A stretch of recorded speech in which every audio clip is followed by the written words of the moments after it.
Hi, this is Nancy Yearout, and welcome to my show, High Road to Humanity.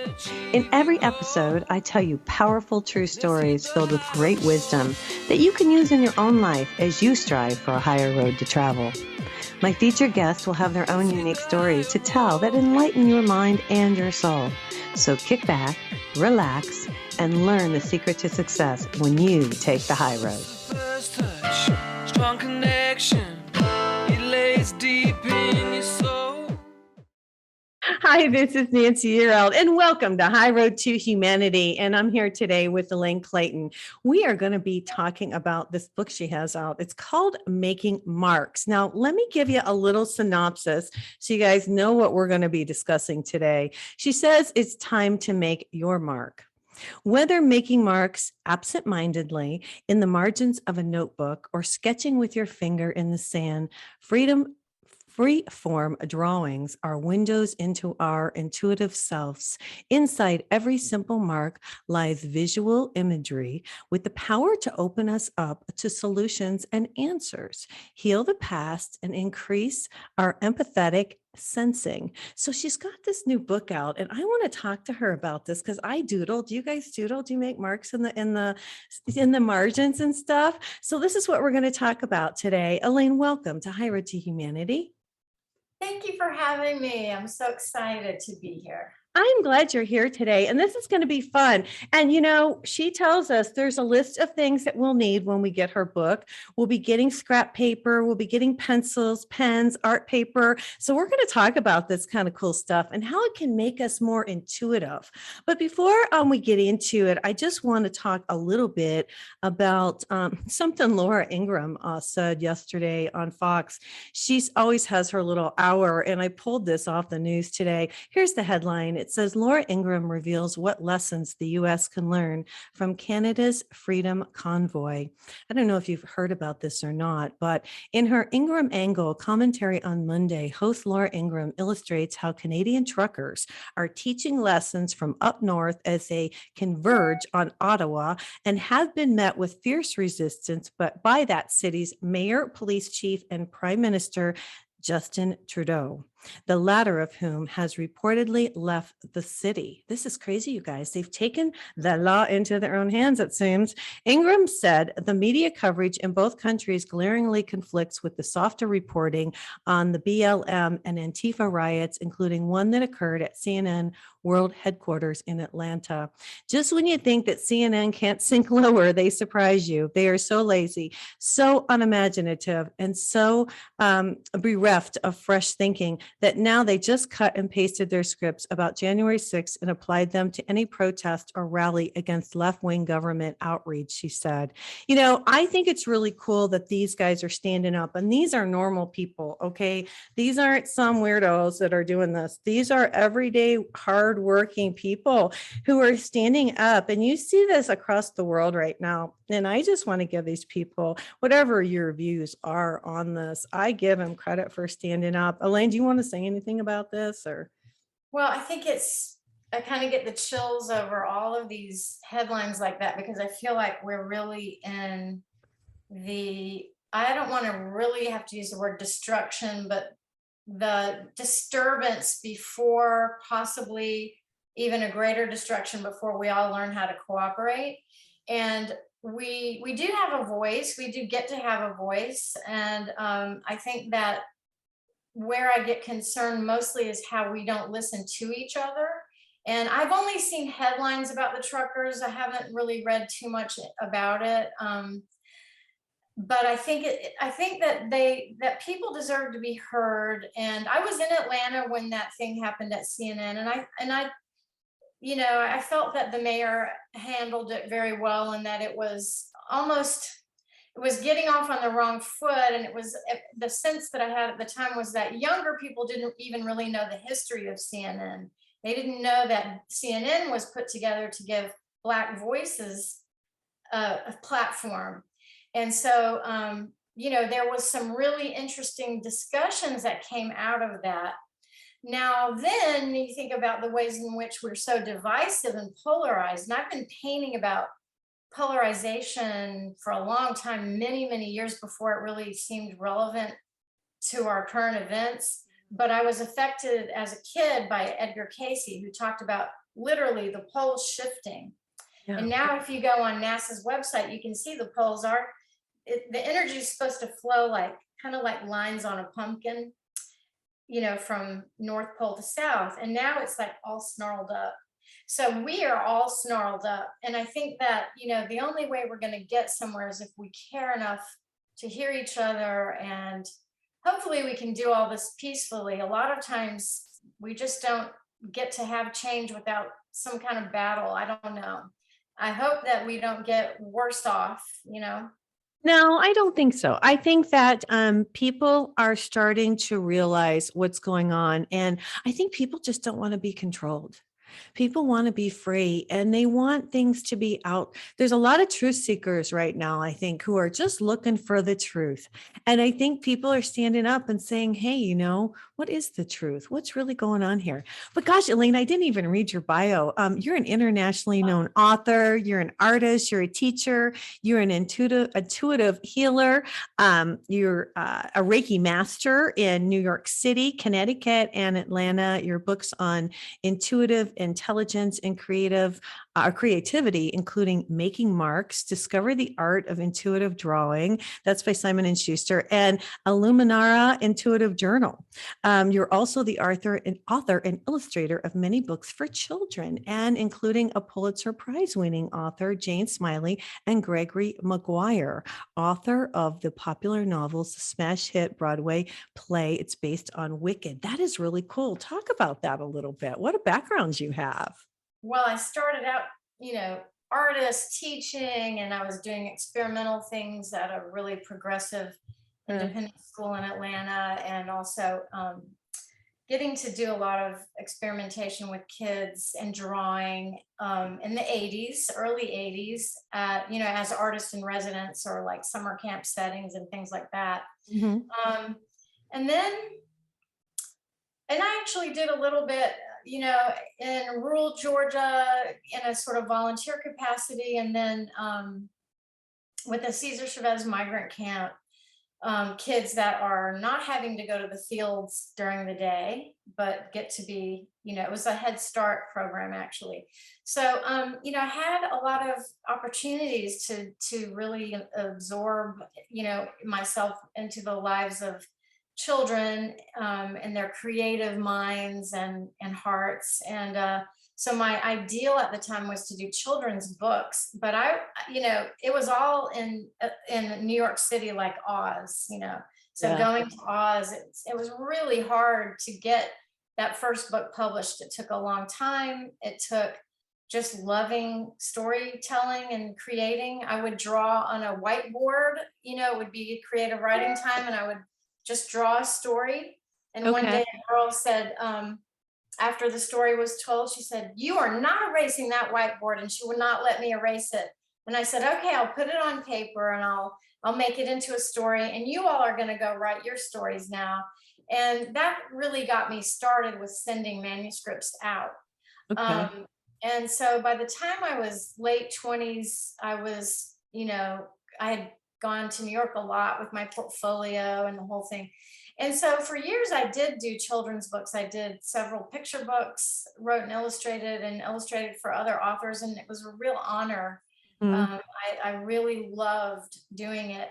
But what happened is more and more and more, the spiritual art that I do, dream journaling, you know, like you can see this painting here. I know, it's beautiful. Oh, thank you. Figurative works, you know, mystical art, totally into the mystical. And a publisher at Clarion said, "Why don't you do a book about your real art, your real work?" And I thought, you know, yeah, it's time. And so eventually I did. So the first book I did for adults was Illuminara Intuitive Journal with cards. And that one, I wish I had one right here to show you, but the cards are large, and I just took a lot of different visual images that I had and had them printed. It was published by Schiffer, and they made a beautiful product. So it's a journal with these large imagery cards. And the reason why I made imagery cards is because people are visual. Yeah. And what happened is I had gone to a psychic, which, you know, I've done since I was young, because Yeah. I'm psychic and I grew up in a psychic minded, very Yeah. spiritual home, very prayerful and all that. But we would talk about psychic experiences. And I had gone to this woman, and because I was in DC and everyone said she was great, and she was really gifted. But what she said was stuff like, your grandmother has a message for you, but she can't get through to you. And I was like, you know, come on. And then something else that would cost me money, I can't even remember now, but it was fear-based. And I got so angry that she would do that, that she would use her gift to make me feel like I needed her to connect with God or to connect with my Yes. own Right. grandma. Because Right. I had dreams. When my grandmother wants to come through, she comes through. If it's Right. God's will, it will happen. You Right. and I don't need somebody else. And in fact, I don't even know if I'm comfortable with that word healer, but we'll talk about that in a minute. But so anyway, I thought, what am I doing when I'm being psychic? Because I'll just share what happens with me, and Right. anyone can be psychic by themselves. They don't have to go get taken advantage of. And so I thought, well, first thing usually that happens is an image flashes in my mind. I might not even be thinking of anything, and then the image comes, and I'll, oh, you know, then then you think about the image, you dwell on it a little, daydream on it a little, and then more might come. And so often it is so completely visual, and also our dreams are visual, like little movies that happen. So I thought, that's it. You can be psychic just by getting intuitive about visual imagery. And because I'm an artist, I'm trying to help people do that anyway. Right. You know, perception, personality, and like, look at the personality in those lines. There's some personality. We wouldn't say that was an angry branch, probably, you know, we would No, probably, it's a happy branch. I love it. It is, Elaine. That's gonna forever be Nancy Yearout's happy branch. Well, I can see the happiness in it. Hey, listen, yeah. we got to go to commercial break. I want to use this Oh, for the okay. podcast. Her book is called Making Marks. It's really cool, you guys. We're going to talk, and she has really cool drawings. She has exercises in here.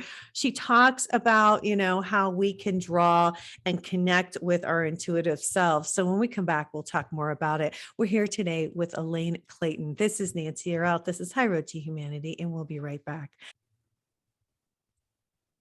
Hi, this is Nancy Yearout, and this is High Road to Humanity. I'm here today with Elaine Clayton. Her book is Making Marks, Discovering the Art of Intuitive Drawing. And this is what it looks like if you're watching me on YouTube today. And Elaine, I think it's a really interesting book. I don't think anybody's done anything like this. I don't think so really either. I know for sure, because when I approached, well, when Simon and Schuster, Atria, Beyond Words, when they wanted to do this book, they scoured the internet, and I found one Israeli guy doing painting that he said was intuitive painting, expressly to be aware of being intuitive. And I loved him, and I mentioned him early in this book because I thought he should have credit. There was nothing else that actually put the words intuitive drawing together like that, like using drawing as a psychic tool or as an intuitive empathic tool. And so that's partly why they were interested. And so it doesn't mean, I will say, it doesn't mean that people weren't tuned in and knowing for centuries even that drawing does this. It's just that I don't think anyone had said, let's actually look at it. Yeah, let's put the dots together. When did you realize, and I need to ask this because I know the audience wants to know, at what point when you were drawing, did you realize that it was enhancing your intuitive ability? Oh, you want to know what the moment there was actually, well, all drawing, anytime I would draw, I go there. I'm going there. That's a trance prayer right there. It's beautiful. Yeah. All of them. I mean, and if I'm looking And these at, are her children, you guys, just so you know. I asked before the show, and you might want to really quickly, if you don't mind, can you tell the audience about the drawings that are the paintings that are behind you? Sure. Okay. One there on the bottom is my son Jonah when he was in 5th grade. He wasn't feeling well that day, and we were about to have a big transition. And I just said, well, if you feel up to sit there and let me paint you. And I'm so glad that I had that little chunk of time with him. And I actually wish I was doing much more of that. And then my other son, Alistair, when he was 7, he had a mohawk this summer. We were living by the beach in Connecticut, and he had been playing, made himself a spear with slate. I think he took some slate to make the head of the spear, and an axe and his own bow and arrow. And he was in this wonderment Love place. it. And you know, I'm lucky. Having fun as a little boy is Yeah, it looks like yeah. what he's doing. He's having fun. Yeah, without anything that you had to buy. He was out in nature. He was really connecting with nature. That's really cool. I mean, now, and it's cool that you have it. Now, how old is he? He's in his 20s He's now? 21 and Jonah is 24. Wow. And they can look back at these, you know? Yeah. I mean, I actually sometimes, you know, as someone who has grown sons now, and then your life completely changed because they're changes. They're not under your roof anymore. And, you know, COVID made it weird where you couldn't visit each other as easily or anything. And I almost couldn't look at those for a while. It'd be Oh, like, wow. you know, the emotional stuff. So yeah. Yeah, you missed your Ah. kids. But when did you start? Let's go back. So when Oh, did you yeah, I was start gonna to feeling, intuitive? Okay, so all of the drawing I've ever done has that about it. Even when I was a child, because I would make up families, I would make up people. I would even toss a penny if it's a girl, it's a tails, if it's head, it's a boy, and then create a person. So the very first lines mattered as much as all of the lines, but you knew you were building a person. I was just so infatuated with people and different ways that people looked and dressed and all of their mannerisms. So I would go into that way when I was really young. But there was a moment when I was in my studio, and for a little brief time I did like California psychics, and I was with CT psychics and all that. It was fun to be with groups, but Yeah. I didn't stay with the California psychics for very long because my way is just a little different. But I did that one time too.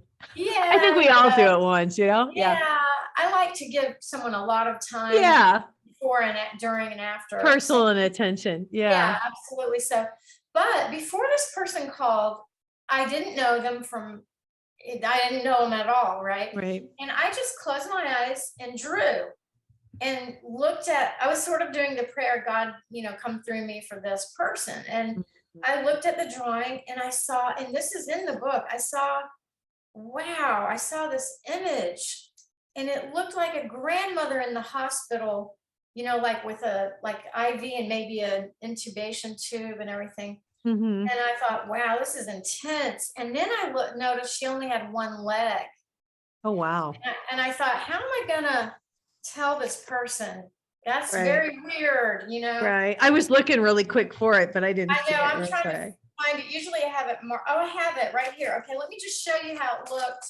First of all, let me show you how it looked before I gazed into it, okay? Okay. Because you look at a drawing a million ways, they have a million ways to offer. But Oh, you wow. see, I saw this, and as I gazed into it, things started happening. And then I saw it like this.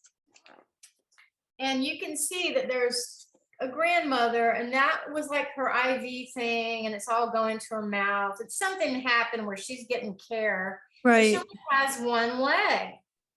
Okay, that was the part I was focused on. I wasn't focused on this part yet. Right. And then I focused on this part, and I saw someone is down, like they have been hurt.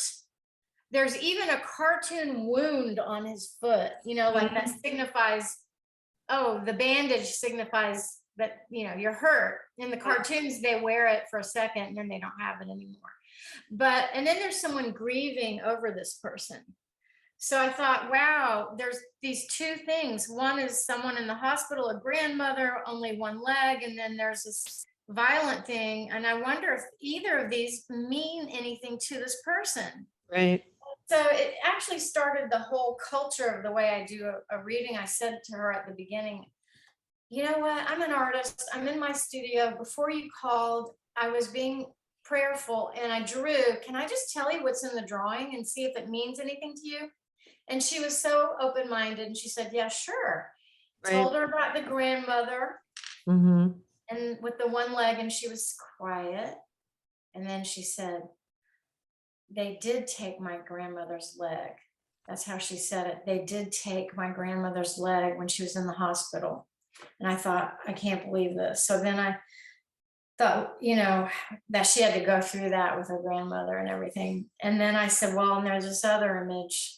And I described it, and someone's grieving over someone. They're down, they're like on the sidewalk or something. And I said sidewalk because you can see these marks like sidewalks. It felt like the sidewalk. Okay. Not Okay. a soft place, not a soft place. And she said that she had a man who was kind of like a surrogate uncle to her. And he tried to break up a bar fight, and someone hit him with a bottle or something, and he died. And so she did have that, had meaning too. Oh my And I goodness. thought, okay, from now on, every time I do a reading, intuitively, this is what I'm going to do. This is You're going what to draw. Yeah, and I did these for years before Oh making my marks. God. But I realized that through a simple image and through the intention from your heart, from your soul, to be present for someone, you can get a window into what might be useful for them to talk about, maybe just to acknowledge your grandmother, or just talk more about her grandmother, or this person that meant so much to her. It's a sign. It's a connection. It's letting them know they're not alone, and that the universe, Totally. right. And that the universe knows that what is in their consciousnness, I guess. Is that So much so. And what I found is the Mhm. most subtle things happen. Like, Mhm. one time it was like a sun behind someone like this praying Right? in a past position in the drawing, the way the drawing kind of takes on a characteristic like past, present, future. And Oh, it does. Okay. yeah, and the chakra charts, when you turn it, it's Okay. I tell people, never let someone tell you your future, though we have precognition. That's between you and God. That's sacred territory. And we can talk about what we see, but it doesn't mean that I'm the great guru who knows, because Mhm. that's not fair. Your future is sacred to you, between Well, you and God, right? right. And we have free will. It could change at any moment. Right. Yes, so we're in a big matrix, big mosaic, but we'll talk about what comes up maybe as stuff we worry about or what we want to have happen. But I told the person, I saw this prayer thing with the sun. I said, it's prayers at sunrise or sunset. And she said, that's what I do. Oh. I actually go outside at sunrise and say Oh. prayer, and I actually go outside at sun. So it's like you said, they know they're not alone, because I couldn't know that. And Right. also, it's very It's subtle. confirmation. It's confirmation. It People is. want confirmation, and they want to know that they're not alone. I think that's it. Absolutely. I want to know that. And Mhm. I find it eerie how some of the most subtle things I love, when it comes my way, I'll think, God, I didn't even tell you I love that. I just thought it. But I Mhm. didn't say, oh God, I love such and such so much. May I have that someday, or whatever. I just thought it in the most light way. And then it presents itself sometimes. And you think, that saying in the Bible, God knows every hair on your head. It is true. Every sliver of a thought you have, it's known. Well, we're creating. You are creating, and what you want. Hey, we got to go to commercial break. When we come back, I'm going to see if Elaine will draw for us. So, you guys, her book is called Making Marks. This is Nancy Yearout. This is High Road to Humanity, and we'll be right back. Hi, this is Nancy Yearout, and this is High Road to Humanity. And I'm here today with Elaine Clayton. Her book is called Making Marks. If you're watching me on YouTube, she's going to draw for me, and she's going to do something intuitive, and it's going to be for me, it looks like. Is that right? Yeah. Okay. Can I tell you something first? Sure. I'll say Yeah. that there are a few ways to use the intuitive drawing method. It's like when you were a kid, you close your eyes and just draw without any kind of inhibition, just absolute free. We knew how to do that, and then conditioning through school and whatever, we lost it mostly. But we are mark makers, so we should be doing this. So one way to use it is to just create freely, to connect intuitively with myself, with yourself. The other way is to do it where you want to make some art that's kind of awesome, and you don't have to be intuitive per se. You just enjoy it and be playful with it, and just see it that way. And then the other way is if you do it for someone, it's like a visual prayer for someone. Okay. Let's put it that way. But never do I say, for example, if you did a drawing, never would I say, I get to look at your drawing and tell you what your drawing means. Okay. The reason why is that also is a violation, unless you invite me, because you say you're being intuitive. What do you see? And that we can, what will stop any of us from drawing is someone judging our drawing. Nobody wants to be told, oh, you have, it looks like a banana. We know what that means. You know, that kind of thing. Right? Oh my gosh. Okay. You're right. You're right. Well, and So- it's about, people starting to be kinder and thinking about what they say, their words. Well, it's also that true. And also just don't analyze someone else's marks. These are for you personally to do. But if someone comes to you, like, let's say you just say, hey, do one for me today, then I'm going to dedicate it to you, and I'll just gaze at it a little, and we'll see what we see. And then you know what, I might not interpret it the way that it actually, it may not mean something to the way I first interpret it. Let's say that. So there are a million other ways to look at it. But what I promise to do is just tell you what happens when I first see it, and then go with that. All right, cool. Yesterday, I just will tell you, I'll show you one I did yesterday. Oh, Close wow. my eyes, use my non-dominant hand. I colored it in. The theme that I was talking to someone about was about suicide prevention. And my goodness. I of course saw things related to that because I was in that mood. And this was for me. This wasn't for anybody. It was for me. But I saw, someone caring for someone else reaching almost like a shadow, like in grief. And then someone else really, really blue, and someone else more hopeful. And there were some animal symbols. But I had a meditation for me on all the emotions that talking about taking one's own life brought up for me. And the drawing gave me intuitive time. So now we have, okay, I'm going to show you how to do stream drawing. All right, this is interesting. Yeah, it's going to be fun. Okay. Let's make it so you can see. So it's a blank piece of paper. So this is symbolic of life. There's no two of us alike. Everybody's a miracle. You can say, oh, there's billions of people, it's not so special. Well, it is, because there's never going to be another you. There never was, and there never will be. So you're it. So if you don't say it or do it, it doesn't get done the way you would. So you're special. And this is symbolic of that. You're also a creator born. So this is one way to do it freely. The way to loosen up and not look and criticize the self, though, is to just close your eyes and use the hand you don't normally use. I'm right-handed, so I'm using my left hand. Okay. All right. Okay, and I'm going to try to write. I'm going to put your letter in here, because this is for Nancy. Okay. Okay. All right. And so my prayer would be to just ask God to let whatever would best serve Nancy come through the lines and through the imagery as I interpret it. Okay. Does that sound good? Sounds all great. Things good. All things good for Nancy.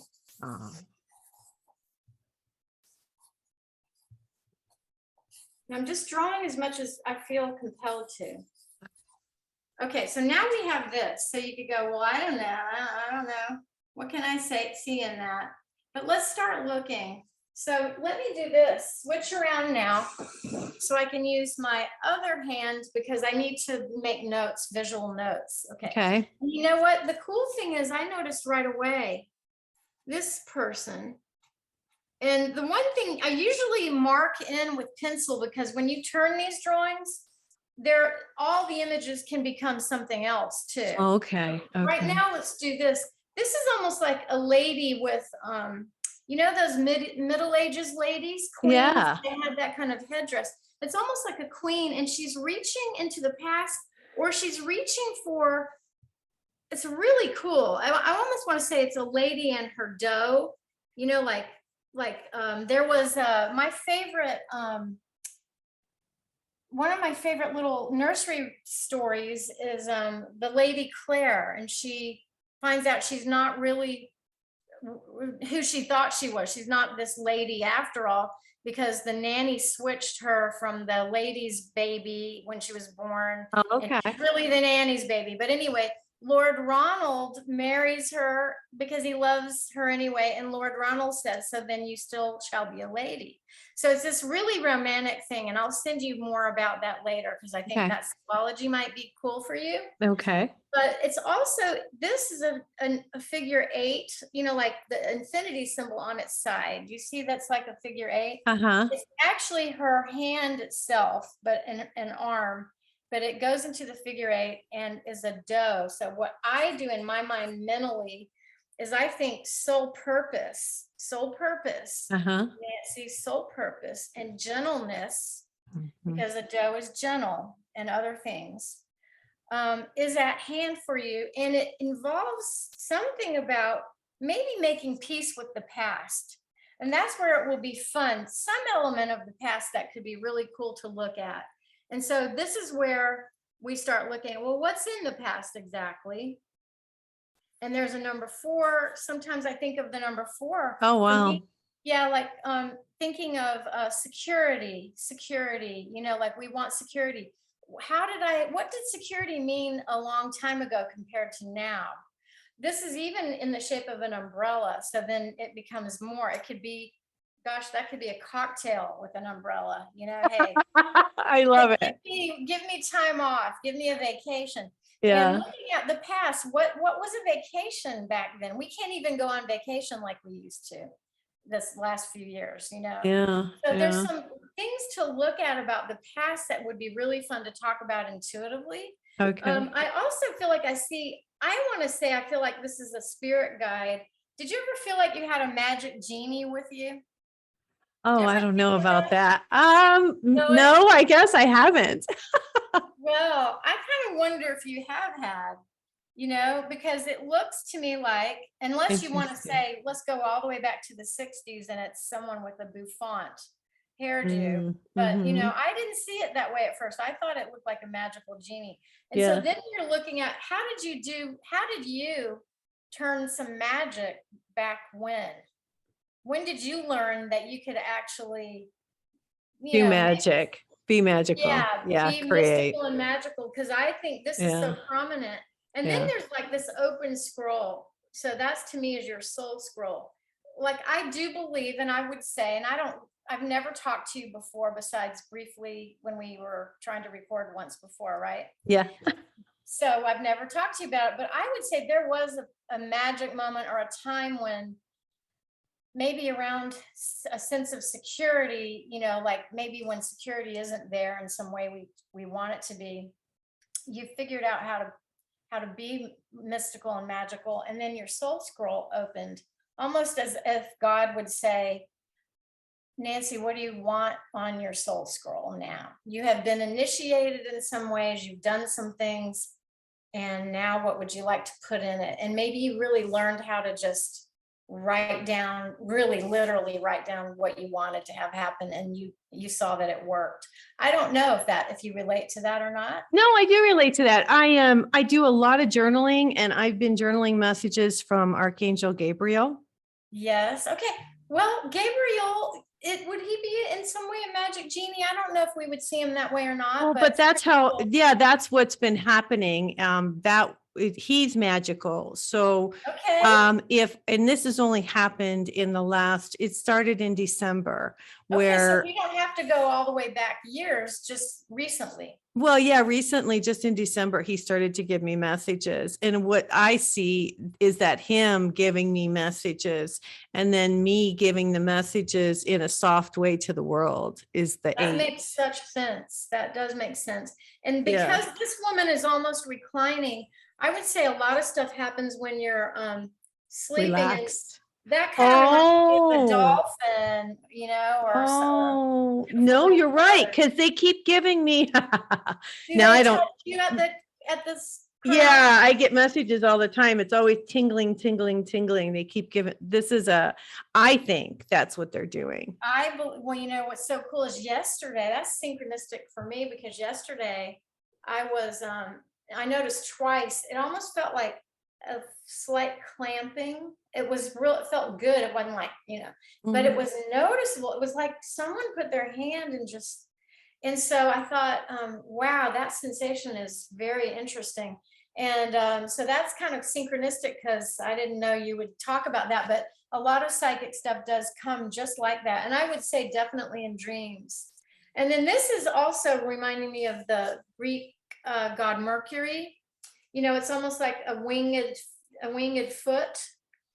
You know, Okay. so messages are happening and you are a messenger. And I think the other thing to notice is that you can think of all this as the deep past as well as the recent past, and they're multidimensional. There are so many ways to look into this that it never stops giving, just like a dream. And That's if we interesting. wanted to, we could go this way. Did you ever have a dog, or Yeah. do you like the symbology? Because I mean, that just seems like such a sweet little dog. Yeah. Yeah. Yeah. And for me, dog represents loyalty and what our concept of loyalty is. And look, the cat came in right Yeah, there. there she is. Yeah. You know, so who deserves your loyalty and all that? So at the crown is this beautiful symbol. Seems like almost like a bird there too. Yeah. And that's like getting the bird's eye view. That's what happens when we're psychic. We see above from above, Mhm. you know, outside of a situation. There's a beautiful heart, et cetera, et cetera. Yeah, I saw the heart. That's Yeah. interesting. What do you think? It looks like a mesa it looks like the mountainscape, like adventure is that heart right now. You know, Mhm. like, because when I see that, I think of, Oh, there's an adventure. Yeah. adventure, you know, but Yeah. it's also so symbolic. We climb mountains, we have peaks and valleys, and life is our fairy tale to create, you know, and Mhm. there will be shadowy forest periods, and then there will be sunlit, you know, expanses. We could even play with that, you know, but the deal would be if we had a lot of time, we would be talking about what has meaning for you here and then go further with it. And of course, this is just a little taste of things. That's I don't know if interesting. that's, Oh my gosh, look at that. do you like horses? That looks, yes, I love horses. I do too.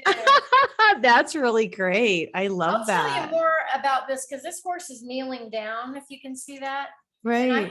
I had a dream about that was real life changing, and I'll tell you about it later. Okay. But it's very mystical. And I don't know, All that right. gives you a little idea, Oh right? my gosh. Thank you so much, Elaine, for doing that for me. You guys, we got to go to commercial break. I'm here today with Elaine Clayton. Her book is Making Marks. How wonderful. Thank you so much. This is Nancy Yearout. This is High Road to Humanity, and we'll be right back. Hi, this is Nancy Yearout, and this is High Road to Humanity. I'm here today with Elaine Clayton. She's drawing pictures for me. She's telling me what's going on in my life, and that's really cool. I really appreciate you doing that, Elaine. Talk more. So if somebody calls you, or first of all, how does the audience get in touch with you? Well, it's good if you can go to my website and send me a message through there. Okay, what I'm is that? listed. That is ElaineClayton.com. Okay. It's not hard. I'm on that best psychic directory list too, so you can find me that way, or on Facebook, and that's another way. Okay. So ordinarily somebody sends me an email and then we go back and forth a little. Right there, a portal opens. The minute we're working on finding a time, to me, that I enter what I feel is sacred territory, because I feel like I'm in the service of someone. You know how I said earlier, I'm not comfortable really with the word healer, Mhm. because I feel like when we're instruments, we're an instrument, but not the The healer. source. Right, Yeah, right, the source right, comes through us. So right. I just like to be present and be available for it. And so then what happens is we set the time, and then I will do the intuitive stream drawing in the person's honor. And I work on that. It may take a few days. It's definitely an hour or so of time, because it's very important. And what we just did was like a little hors d'oeuvre. It was just to sort of playfully show how, you know, How it works. Yeah. yeah. But and what I it's in the spirit of all things that would benefit the person. And also they're the author and the authority of the reading, because I am just imparting what I see intuitively, but it's up to them to either choose to open up about how what I described has meaning or not. And anyway, it's not really me saying, oh, this. These aren't facts. These are intuitive images and visions that we can talk about more and go into deeply. It will guide you. It will guide people. Guides, absolutely. And sometimes it's something difficult in the past needs to be acknowledged because it was an initiation. It was something hard the person endured, or there were benefits that they had that can be honored, or whatever, all kinds of little things. And then aspects of future usually are the ways in which we're trying to construct the future we would most like to have. And often we get in our own way with that. You know, I'm putting worries up ahead, you know, I'm haunted by the past, or I'm freaked out by the future, that kind of thing.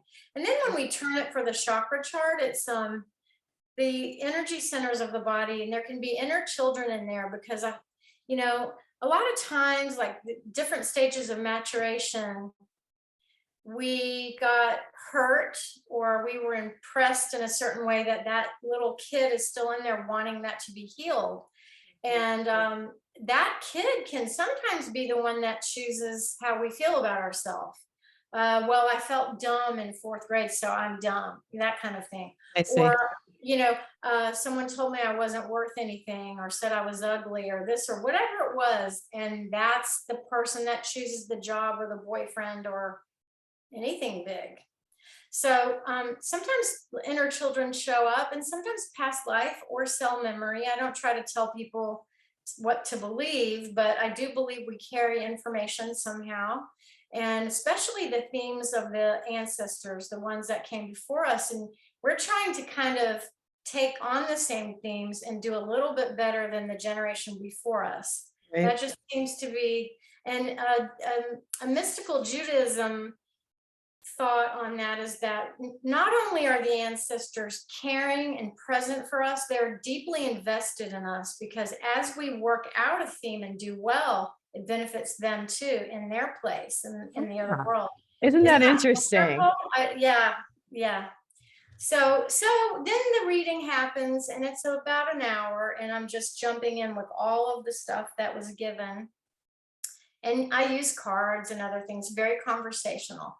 Because again, I don't really want to pretend to be a guru or someone who knows better or knows more. It's really such a high to be psychic and have the synchronistic thing happen or the vision be real, because that's what we're doing it for, so people don't feel alone. So you realize there's a greater power that is, permeating our existence. It's not a well, yeah, just like you showed me, I have a guru, I have a magic guy who's like looking out for me. That's comforting to know that I'm not alone. And a lot of people don't realize that you're not alone. You have the angelic realm all around you. You have spirit guides. You know, I want to back up and ask you a couple of questions. We're in our last segment, so there's a couple of things I want to know. When you talk a lot about the chakras, I'm really into energy. We are made of energy, and these are energy fields. So as you draw and you do a reading for someone where you do take, and God bless you for taking the time that you do, because you take it very seriously, which is so important, because this is somebody's life, and when you do this, you get the chakras a lot of times if there is an imbalance, and then if you don't, there is not, or how does it work? As far as like if we were to just use this one as an example, that's fine. Yeah. Look in the book, and we didn't go in here at all. But what I would do is just consider it crown to root. Got it. See in and then whatever is showing up, like here's a kind of cool thing. This to me is the number 2. And it's backwards, but it's still like in the shape of that kind of number 2. That's a little different from this kind. I love to talk about the personality of the lines, but they are both symbolic for me personally of mother, daughter, sister energy, the divine feminine. And this shows up in a prayerful position. As you can see, someone is praying, and it's a divine feminine energy from about third eye to heart chakra. So to me, there's an activation of prayer, and it's past facing. So it may be about healing with divine energy, feminine divine energy, something about past knowledge that we learned. And if that meant something to you, then we go in there. There's someone helping here too. Now, when we talk about, Look at that. helpers, I know, isn't that cool? You're never alone, right? Right. And it might have to do with questions about security, because we're all a little bit freaked out. What is security right now? I mean, we're in a very different construct. The structures are being kind of taken down. So, and when if a psychic says, oh, you have a magic guide, or you have a soul sort of guide with you right now when you pray, or an ancestor that comes through, I would say anyone could tell anyone that, and it's not necessarily psychic, right? Because you could just say that, and someone, well, that's a nice, cute thought, but actually these are particular and only. There's not going to be a magic genie in everyone's reading. Yeah. Right? Yeah, and it's where. So who are all these people that you see in this? Do you see? So you see the guy. Okay, so like, for example. Now I want to know, you guys. Well, to me, this is an aspect of self, of you. I would say that's how I'm interpreting, but I would ask you for permission. Do you? No, go ahead. Go ahead. It's all right. But even in the reading, I would say, this is how I see it. Do you relate to it? Praying from the third eye, from your most psychic, visionary self, through to the heart, prayers that are about a past situation. And I would say to you, guess what? You're not alone. You call in someone. It could be an ancestor. It could be a guide. I'm not sure which, but it's activated from your third eye to your heart. And I would say it was specific to you about a past thing, like I said. And again, it's where the images show. They may seem general, prayers, guides, but it's where it shows up and all the other symbols around it that really get us going. And if you look, what was the adventure before this heart went upside down? This heart, when we looked at it before, was like a symbolic adventure. This person is praying on a cliff almost, like praying. And it could be a love thing, and it's a heart upside down, and that can mean so many different things too. Interesting. I don't even understand sometimes relationships, Right. So this is, again, being psychic is me just telling you what comes to me, and then you tell me if it means something to you. But I would say this is when we have to have faith. Now we're in the solar, where we want to be safe, but this is where the prayer is happening. It feels like you have angelic care with you when you go out on a ledge to pray. Now, I don't mean that literally, but this is what life feels like for most of us, I think, right now. We're a little bit wondering. We're on a precipice of some kind, don't you think? Interesting. Yeah. I love it. That's you're pretty right on. Oh, really? Well, thank you for telling me that. And, and she's right on, you guys. Yeah, that's the other sacred part, is these things are private. So if you want to talk, because you're psychic, we can do an exchange or something, but I wouldn't normally say anything. It would be anonymous, because people don't really want their private personal information. Yeah, but that's a nice general. But I'll tell you what, I think it's amazing that you can do that. Well, we can all do it. That's okay. And all we have to do is get this, and you teach us how to do this. Well, and you know what? The whole goal is, if you are a creator made in the image of the creator, of the great creator, then there's nothing that should be withheld. Now, it might be that we have periods of time when we're not as psychic as other times, because we need to do a job or get something done. And, being daydreamy isn't the thing that's called for. That's true. But ultimately, still, you don't need anybody else in order to tap into information whatever you need will come, and you can be psychic yourself. It's just a part of our mind and a part of our humanness, just like the logical and rational side is. It's an intuitive, quiet knowing that is for everyone. Right. Yes, exactly. And we all have the ability. And, I think for a long time, we got to get out of here for today, but I just want to say that for forever, we've always had this ability. I think we had it more a long time ago. It's been, for whatever reason, we've been dumbed down. I'll put it that way. And now we're all starting to get it back. And yes, you can call me and I'll help you enhance your ability. But that's really, and I love that you say this, because that's really what we're here doing, is teaching everybody how to use their own ability, because we all can connect with the divine. And that's what we have to do in order to ascend.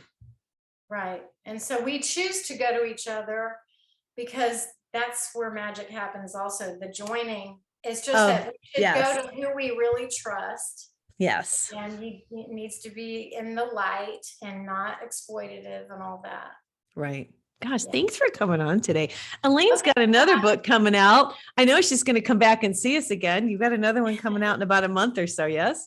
Yes, I would love to come back. Absolutely. All right. Fantastic. Hey, we got to get out of here. You guys, if you do want a psychic reading, you can go to my website, nancyyearout.com. You can catch me on TikTok right now. I'm pulling angel cards every day. It's so much fun. And you can see the messages that Gabriel has sent to me on my website, nancyyearout.com, if you'd like to. So thanks again, Elaine, for coming on the show. You guys have a terrific week, and God bless. Take care. Connect the dots and keep the motion. Can achieve your goal. Let's hit the high road. Hey, you guys, join me next week on The High Road for more stories filled with wisdom, love, and hope for our future. Have a fabulous week, and know that by staying on the high road, you will make it to your destination. Visit my website, nancyyearout.com, where you can book a private session to learn how to tap into your own abilities. And check out my YouTube channel. It's Nancy Yearout's High Road to Humanity. You can achieve your goal.